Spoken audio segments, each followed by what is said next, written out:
The U.S. tries to deal with these shortages and with this vulnerability by spending a lot of money on military capability. A lot. How much? Let's take a look. It's hard to count it all, but probably we spend well north of $100 billion a year during peacetime, and of course a lot more than that when we're fighting a war in Iraq, as we have for more than half a decade now. That's a lot of money. But the U.S., for better or worse, can more or less afford this. Not true for the rest of the world. When other countries look at the math, they get the point real quick. What we spend to defend our access to oil that's under some other country's sand is bigger than every other country's entire military budget. So even if they wanted to do what we do to guarantee the ability to consume, it's not a feasible option. What's their choice? A, they can trust us. And how likely is that under the current conditions? Or B, they can make a decision to use less oil. If you were them, what would you do? Now, I submit that this is pretty compelling.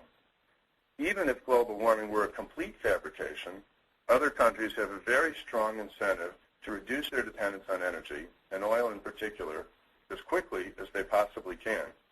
But regardless of the U.S. dragging its heels on climate change, other countries recognize the threat here, and that makes them even more eager to change their energy economy. From the standpoint of many European countries, it's a matter of protecting low-lying coastal areas, avoiding costs due to flooding and relocation of people, avoiding the loss of crop yields due to temperature and energy change. So they've been way ahead of us in terms of addressing these challenges. For China and India, the big threat, the big issue comes from their water supply, which comes from glaciers that are shrinking. And these countries already don't have enough water for their people to drink and to grow their crops in some cases, and they anticipate the issue getting much worse. So where does all this leave us? It's very simple. Entirely irrespective of what the U.S. chooses to do, the rest of the world is moving on for reasons of their own self-interest. They're taking steps to reduce how much energy they need per dollar of gross domestic product. They're nurturing their companies to become leaders in new energy technologies and leaders in energy efficiency. This creates powerful competitive advantage for these companies and these countries. When the next price spike hits or the next shortage hits, bam, another U.S. company gets Priused. We can think we're okay until the event happens, and then suddenly we're not okay, and it's too late to change the outcome. That's the lesson of Prius. That's how it works.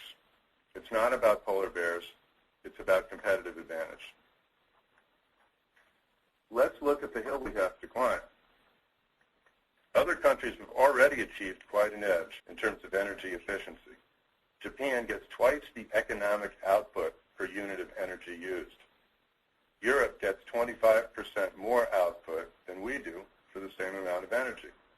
These are decisive advantages, and we ignore them at our peril. Now, it's easy to talk about China and how much commitment to coal they have, and they're increasing. And even though they're not very efficient today in terms of their use of energy, and even though they are building a new coal plant every week, China is coming up fast. Frankly, they're blowing us away in their auto mileage standards, even after taking into account the changes that the U.S. is likely to make in the very near future.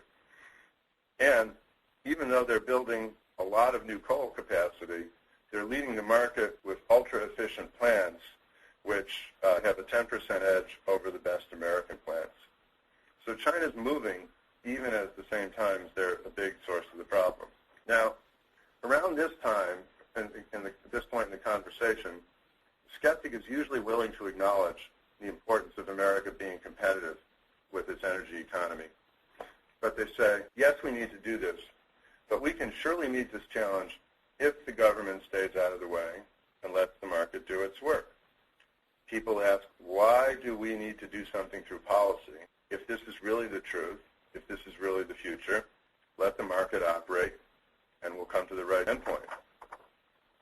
But this is a serious misunderstanding of how things actually work, perhaps the most serious challenge, and this misunderstanding needs to be addressed. In the U.S., throughout its history, there have been many major changes in technology and energy and in transportation, And the U.S. has usually come out on top in most of these changes. Our strength dates back to the early 1800s in the first such change, when we developed as a major industrial power, instead of doing what so many countries do and relying on natural resources, in our case furs and forests, to be the basis of our economy. But was it the magic of the market that ensured our success in all these transitions? Agriculture, the telephone, the railroad, the integrated circuit, canals and river transportation, air transportation, and so on. Is it the market? Well, in part, yes, but not entirely. And it's important that we understand the balance of market factors and policy components and public investment that made things the way they are. One of the reasons that the U.S. became the logistics leader of the world was its efficient transportation.